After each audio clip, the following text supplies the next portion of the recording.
वो जो मृत्यु का अटल सत्य है। अरे तो इच्छा मृत्यु तो हमारे इधर भी है, हमारे पुराण में। इस इमोशंस को हम 1.5 बिलियन पॉपुलेशन के एक कंट्री को हम कैसे समझाएं? आप इसके डायरेक्टर हैं, आपने इस टॉपिक को क्यों चुना? मैंने एक इंटरव्यू देखा था मिस्टर परेश रावल जी का। जी। परेश, आप उनकी ज़िंदगी लंबी नहीं कर रहे, आप उनकी मौत लंबी कर रहे हैं। अंदर एक होप थी कि शायद आपकी माँ बच जाएंगी, शायद कुछ ऐसा होगा। मैं कैसे जाने दूं जिसने मुझे पैदा किया है। तब बात आती है अपने परिवार के किसी सदस्य के ऊपर। मैं जब माँ के कब्र में गया और बैठा, देन आई ब्रोक डाउन कि वो हमसे दूर जा रहा है। दुख तो होगा। लोग इसके बारे में बात करेंगे। क्या क्या चैलेंजेस आपको नजर आए? सेंसिटिविटी के साथ हमने कहानी कही है और होपफुली लोगों को भी वो सेंसिटिविटी दिखे और फील हो। फिल्म में हमें क्या ऐसा दिख सकता है जो ऑडियंस तक ये बात पहुंचे कि वो इस फिल्म को देखने के लिए? तो मेरे ख्याल से ऑडियंस ये सवाल लेके शायद घर जाए और पूछे और अपने आप को देखें, अपने माँ पिताजी को देखें। नमस्कार, आपके साथ मैं हूं दीपिका शर्मा। आज हमारे साथ मर्सी मूवी की स्टार कास्ट मौजूद है, जिनसे हम एक बहुत संवेदनशील विषय पर बात करेंगे। उनकी फिल्म आ रही है मर्सी, जिसका सब्जेक्ट है पैसिव यूथनेशिया। हाल ही में गाजियाबाद का हरीश राणा केस था, जहां पर हरीश राणा 13 साल तक एक बिस्तर पे थे। उनके माँ बाप ने उनकी सेवा की, लेकिन हाल में उनको कोर्ट का दरवाजा खटखटाना पड़ा क्योंकि वो अपने बेटे के लिए इच्छा मृत्यु की मांग कर रहे थे। फिर सुप्रीम कोर्ट ने फैसला उनके हक में सुनाया और उसके बाद तमाम प्रोसेस से गुजरने के बाद इच्छा मृत्यु का फैसला सुनाने के बाद हरीश राणा हमारे बीच नहीं रहे। उसी टॉपिक पर ये एक फिल्म आ रही है। ये टॉपिक मेरे भी दिल के बहुत करीब है क्योंकि इमोशंस जुड़े होते हैं। आप इसके डायरेक्टर हैं, आपने इस टॉपिक को क्यों चुना? सिर्फ यही टॉपिक क्यों चुना गया? 3.5 साल पहले मैंने एक इंटरव्यू देखा था मिस्टर परेश रावल जी का, जी। जहाँ पे उन्होंने भी अपना एक वाक़या शेयर किया था, जहाँ पे उनकी मदर सिमिलर सिचुएशन में थे एंड वहाँ पे the doctor of that hospital, the dean of that hospital, वो उनके पास आया। उनको कहा कि परेश, आप उनकी ज़िंदगी लंबी नहीं कर रहे, आप उनकी मौत लंबी कर रहे हैं, उन्हें जाने देना चाहिए। एंड वो डिसीजन ही नहीं ले पा रहे थे एंड वो अपना डिसीजन डिले ही किए जा रहे थे जस्ट बिकॉज वो कहते थे कि जिन्होंने हमें जन्म दिया है, हम कौन होते हैं उन पे ये डिसीजन लेने वाले। तो बिफोर उन्होंने अपना डिसीजन लिया कि हिज मदर पास्ड अवे, सो उनका इसमें ये टेक अवे था कि मेरी माँ ने अपनी लाइफ सैक्रिफाइस की ताकि मैं अपनी पूरी लाइफ गिल्ट और रिग्रेट में ना जीऊँ। तो ये लाइन रह गई, ये लाइन रह गई और ये 3.5 साल पहले इस पे लिखना शुरू किया और 3.5 साल बाद अभी 24 अप्रैल को मूवी रिलीज हो गई। बिल्कुल। ट्रेलर हम सभी ने देखा, आप सब लोग उसमें नज़र आए। सब ने जो एक्टिंग थी वो बड़ी ही इमोशनल थी। आप उस होप को लेकर बात करते हैं। आपके अंदर एक होप थी कि शायद आपकी माँ बच जाएंगी, शायद कुछ ऐसा होगा, एक मिरेकल होगा उनके साथ। लेकिन जब हम कंपेयर करते हैं जो रियलिटी में केसेस होते हैं, वहाँ पर हरीश राणा केस में भी कोई मिरेकल नहीं हुआ। परिवार को अपील करना पड़ा कि उनको इच्छा मृत्यु दी जाए। लेकिन आप जब स्ट्रगल कर रहे थे अपने परिवार को समझाने के लिए कि नहीं, आपकी माँ बच सकती हैं, उस वक्त उस कैरेक्टर की मैं बात कर रही हूँ, तो आपके जहन में क्या चल रहा था कि उस परिवार को कैसे समझाया जा सकता है? I mean, अगर आप सोचो तो किसी को भी जाने देना इज नॉट ईजी। आप पकड़ के रखोगे, राइट? वो आपके पेरेंट है, कोई भी लब्बन है, आप पकड़ के रखोगे। तो मेरे जो कैरेक्टर था शेखर का, उसके जहन में था कि मैं कैसे जाने दूं जिसने मुझे पैदा किया है, जिन्होंने मेरा इतना ख्याल रखा है। तो कुछ भी हो जाए मैं नहीं जाने दूंगा उनको। तो चाहे वो उनकी वाइफ हो या भाई हो जो लड़े, ही हैड अ कन्विक्शन कि वो ठीक होंगी, मैं पकड़ के रखूंगा, मिरेकल होगा। तो वो होप पे तो वो जी रहा है, तो होप में तो जीना ही पड़ता है। कभी कभी होप छूट जाती है, मिरेकल जैसे आपने बोला नहीं होता, लेकिन उस कैरेक्टर के हिसाब से he was holding on until Adil's character came into play, and his character also doesn't tell me directly कि क्या करना है। वो choice सिर्फ मेरा है। That guilt or whatever decision I make, I have to feel. So that's why Shekhar kept holding on, you know. उसको जाने देना बहुत मुश्किल था। बिल्कुल, बहुत मुश्किल होता है जब आप अपने परिवार से जुड़े होते हैं और बात अपने परिवार पर आती है। आदिल सर, आप हमेशा से इंटेंस कैरेक्टर करते हुए नजर आए हैं। इस मूवी में भी आप मृत्यु का अटल सत्य बताने की कोशिश करते हैं और फिर चॉइस आप परिवार पर छोड़ देते हैं। तो उस कैरेक्टर में मुझे कोई शक नहीं है कि आपको वो कैरेक्टर निभाने में कोई चैलेंजेस आए होंगे। आप हमेशा से अच्छी एक्टिंग करते आए हैं, लेकिन उस पर्टिकुलर टॉपिक पर बंधे रहना, इनको समझाना कि रियलिटी क्या है, क्या हो सकता है, वो जो मृत्यु का अटल सत्य है, उस बारे में अगर आप कुछ बताना चाहें। Right, it's a difficult no, बहुत मुश्किल किसी को भी बोलना कुछ भी, जैसे उन्होंने कहा बहुत ही मुश्किल होता है। हालांकि मेरे जिंदगी में जो मैंने जो जिया है with my mother and with my father, मेरे पिताजी और माँ भी जब चले गए तो मुझे लगा कि I was ready, because my mother was 95, my father was 93, though they passed 20 years apart. So I was very ready to let go. But after 4 days when I went and मैं जब माँ के कब्र में गया और बैठा, then I broke down after 4 days. So emotions generally हम क्या करते हैं कि उसको बहुत सीरियसली लेते हैं हम, हर लोग, दुनिया के 99.9% लोग जो है इमोशंस को हम बहुत सीरियसली लेते हैं, और है भी इतना ड्रामेटिक, इतना इंटेंस कि आपको महसूस, जिंदगी जीने का महसूस करवाते हैं emotions. But for an actor, especially an actor who has trained hard, इतने सारे साल आवेग के ऊपर इतना काम किया है कि आपको लगता है कि इमोशंस तो मैं ऐसे पैदा कर सकता हूँ। ये डायरेक्टर बोलेगा action and one can cry, director बोलेगा action and you are like laughing and you are surprised, you are like oh my god what's going on, you know. So Patanjali's Yoga Sutra में एक उसका एग्जाम्पल है, इमोशंस और आप कौन है और आपके अनुपात में इमोशंस आपके जिंदगी में कितना बड़ा है। तो उन्होंने कहा है कि समुंदर में जब आप जाते हो तो वहाँ लहर होता है ना, और लहर आके तट में ऐसे झपकता है, हिंदी मेरी अच्छी नहीं है, ऐसे गिरता है। और बहुत ड्रामेटिक लगता है ना, ये गिरता है। लेकिन अगर आप ऊपर जाओ तो देखोगे कि इतना ही एरिया है समुंदर के और यहाँ तक के तट तक जहाँ लहर ऐसे गिरता है, और बाकी जो समुंदर है अगर तूफान ना हो तो in relative to this is very gentle. और अगर आप गहराई में जाइए, समुंदर के विस्तार तो है ही, गहराई में जाइए, वहाँ तो अब इतना भी नहीं हिलता है। तो वो कहते हैं योगा सूत्रा पतंजलि कि एक मनुष्य के जीवन में इमोशन उतना ही है, और आप जो है वो समुंदर जितना बड़ा है। लेकिन हमें एजुकेशन सिस्टम में, जैसे मैं बता रहा था पिछले कुछ इंटरव्यू में, हमें सिखाया नहीं गया है कि मैं जो हूँ वो समुंदर जैसा जितना बड़ा हूँ, उसका एहसास हमें किसी ने दिया ही नहीं है। और हम सिर्फ जो आइडेंटिफाई करते हैं अपने आप को, वो लहर के साथ करते हैं हमेशा। इसलिए जिंदगी के हर एक डिसीजन जब हम लेते हैं वो समुंदर के लहर के ऊपर बैठ के लेते हैं, बैठ के भी नहीं लेते हैं, नीचे डूब के लेते हैं। अगर बैठ भी जाओ, you can ride the emotion but you should not drown in the emotion.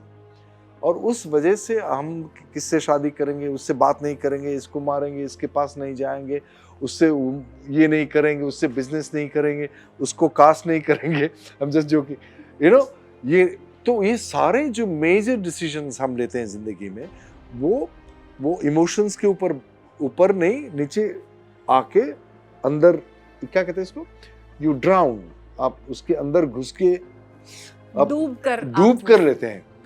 Ride करके भी ले तो भी आप अच्छा डिसीजन शायद ले पाओगे। तो मेरा ये कहना है कि इस इमोशंस को हम एक पूरे 1.5 बिलियन पॉपुलेशन के एक कंट्री को हम कैसे समझाएं? लेकिन सर, आपको नहीं लगता जब बात आती है अपने परिवार के किसी सदस्य के ऊपर कि वो हमसे दूर जा रहा है, तो हम डूबे बिना तो रह ही नहीं सकते ना? नहीं, उसको कोई डिनाई नहीं कर रहा है, दुख तो होगा unless you are Shri Aurobindo और रामकृष्ण और विवेकानंद और somebody।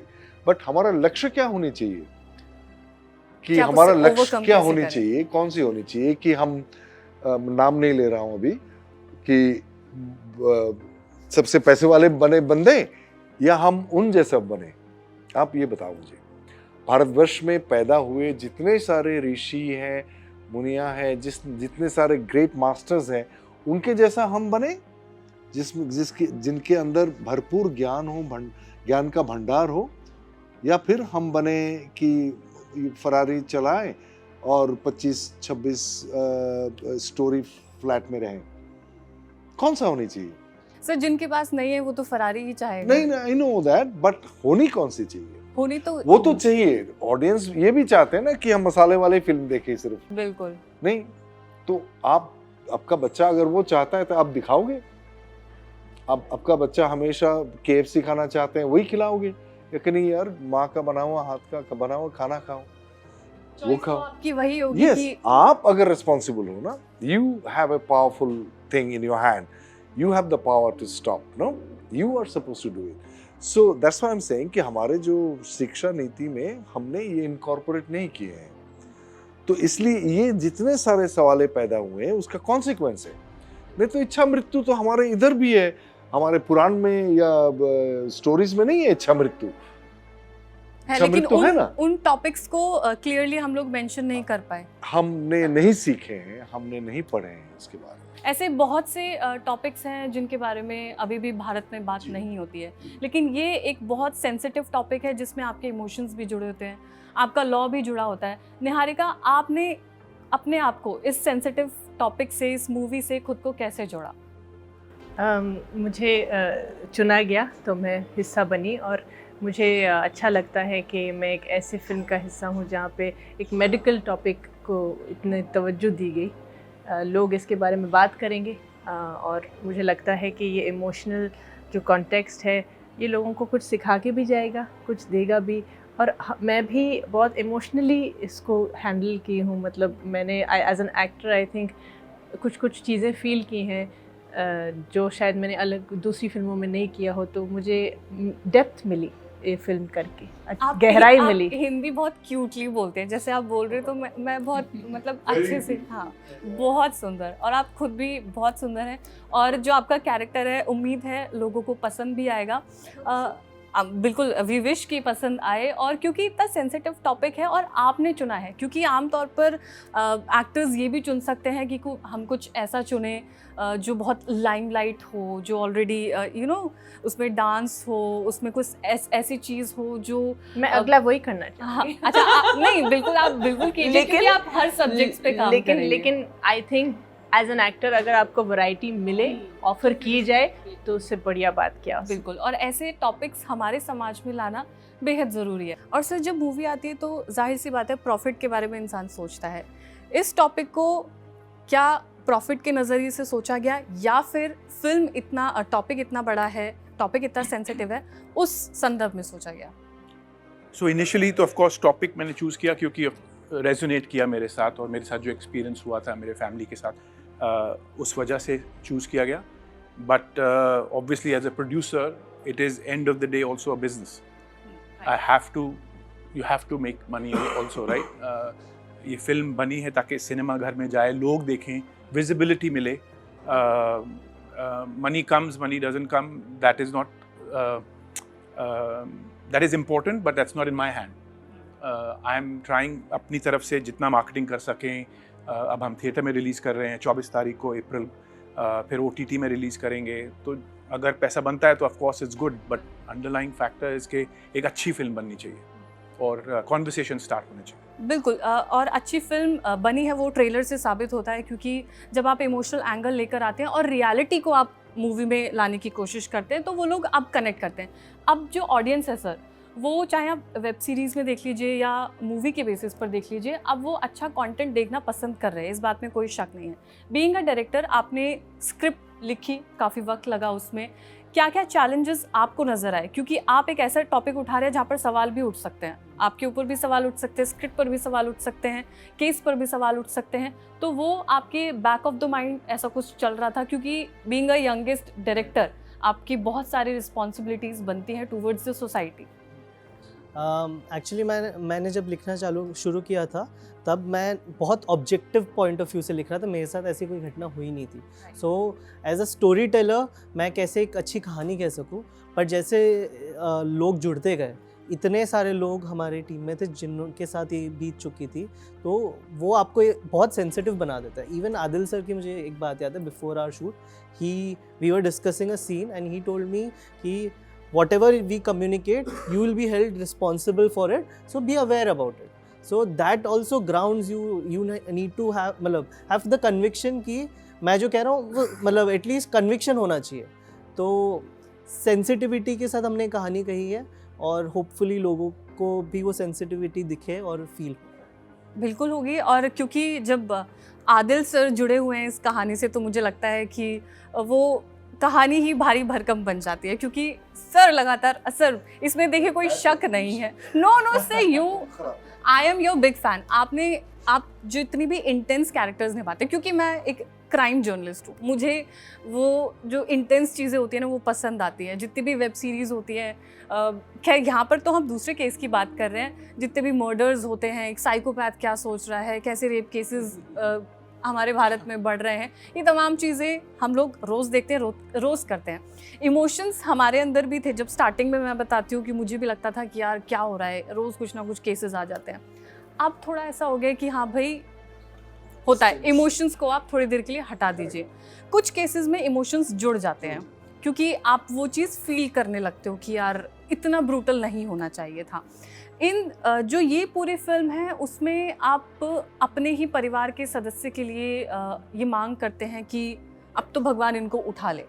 ये जो एक लाइन होती है कि भगवान इनको उठा ले, खुद पर बहुत ज़्यादा एक प्रेशर होता है, लेकिन आप उस इंसान के लिए सोच रहे होते हैं जो आपके साथ जुड़ा हुआ है एक लंबे वक्त से। आपने इमोशंस पर इतनी गहरी बात की, आपने मृत्यु को लेकर इतनी गहरी बात की। फिल्म में हमें क्या ऐसा दिख सकता है जो ऑडियंस तक ये बात पहुँचे कि वो इस फिल्म को देखने के लिए वहाँ पर ज़रूर पहुँचे? कुछ ऐसा सर बताइए। मेरे ख्याल से बहुत सिंपल है, ये सरल होगा, क्योंकि इस फिल्म में हम कुछ ऐसा राय नहीं दे रहे हैं कि ये सही है या ये सही है, ये गलत है, वो गलत है, वो सही है। एक सिंपली एक सवाल पूछ रहे हैं कि ये घटा है, ये हुआ है। मैं जैसे मेरा किरदार भी, लेकिन खास करके इनका, कि ये इस किस्म के एक डीप इमोशंस, आवेग के भावना के अंदर से गुजर रहे हैं, ये हो रहा है, तो हमें इसके बारे में क्या बात नहीं करनी चाहिए। एक सवाल, एक वार्तालाप, एक विश्लेषण, एक दृष्टिकोण पैदा करने की कोशिश है। तो मेरे ख्याल से ऑडियंस ये सवाल लेके शायद घर जाएं और पूछें और अपने आप को देखें, अपने माँ पिताजी को देखें कि you know that we must address this situation. इसको हमें ऐसे देखना चाहिए ताकि ये खराब नहीं है। ये घटना तो घटेगा, लेकिन बिना रिमोर्स के, बिना कोई, मुश्किल है। I know it is very difficult to do it. I have gone through it. I know how difficult it is. But it becomes easier if you start thinking about it. If you start looking at literature, कि पढ़िए ना, कौन जवाब देगा? तो ये I am suggesting to everybody, read Sri Aurobindo letters on yoga, on death, on rebirth. Please read it. Yogananda's Patanjali's Yoga Sutra पढ़िए। योगानंद परमहंस देव का ऑटोबायोग्राफी ऑफ एन योगी पढ़िए। You will get so many answer. Buddhist literature पढ़िए, ताकि कम से कम हम सोच तो सके इसके बारे में। क्योंकि सर देखिए, सच तो यही है ना कि जो आया है वो जाएगा जरूर। That's what I'm saying, लेकिन जब हमारे घर में कोई ऐसा इंसान मौजूद होता है तो हम कोशिश ये करते हैं, अरे यार सोचो जिंदा तो है, जिंदा है, हमारे साथ तो है कम से कम। लेकिन ये खुदगर्जी है। खुदगर्जी, आप सिर्फ अपना सोच रहे हो, उस इंसान का नहीं सोच रहे हैं जो वो दर्द बर्दाश्त कर रहा है। तो इसी थॉट को बदलने की जरूरत है, और मुझे लगता है इस मूवी में यही सब चीजें हमें नजर आएंगी। ऐसा कोई राय नहीं दे रही है मूवी। एक चीज मैं कहना चाहूँगा, इस मूवी को मैंने ना एक स्क्रीनिंग करी थी एक सीनियर लिविंग होम में, और वहाँ पे कम से कम 80 लोगों ने पिक्चर देखी थी, और उनमें से काफ़ी सारे बाद में हमारे पास आए, और उसमें थोड़े सीनियर सिटीजन्स काफ़ी सारे थे। तो उन्होंने एक चीज़ मुझे बोली, उन्होंने बोला कि ये कॉन्वर्सेशन हम अपने बच्चों के साथ अभी शुरू करेंगे।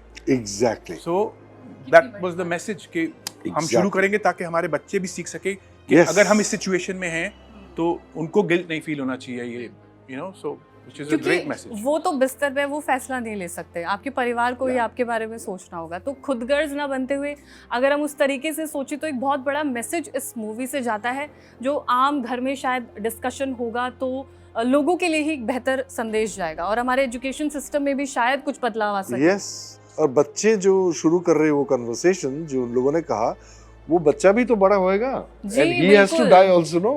So Exactly. it's a sort of a, you know, circle that we have to create. बिल्कुल। आप सभी का बहुत बहुत शुक्रिया। और 24 अप्रैल को ये मूवी सिनेमाघरों में आ रही है। एक बहुत बड़ा मुद्दा, एक बहुत बड़ा मैसेज लेकर ये मूवी आ रही है। हमने सबसे बातचीत की, मोर्सी मूवी है, आप लोग भी मूवी थिएटर्स में देखिएगा। हरीश राणा के साथ जो हुआ, उसके अलावा कई ऐसे केसेस हैं जो हमारे भारत में थे। इच्छा मृत्यु को लेकर इस मूवी का सब्जेक्ट हम ये पूरी स्टार कास्ट आपके लिए लेकर आई है। तो क्या कुछ होगा इस मूवी में हम देखेंगे। आप सभी का बहुत बहुत शुक्रिया। Thank you.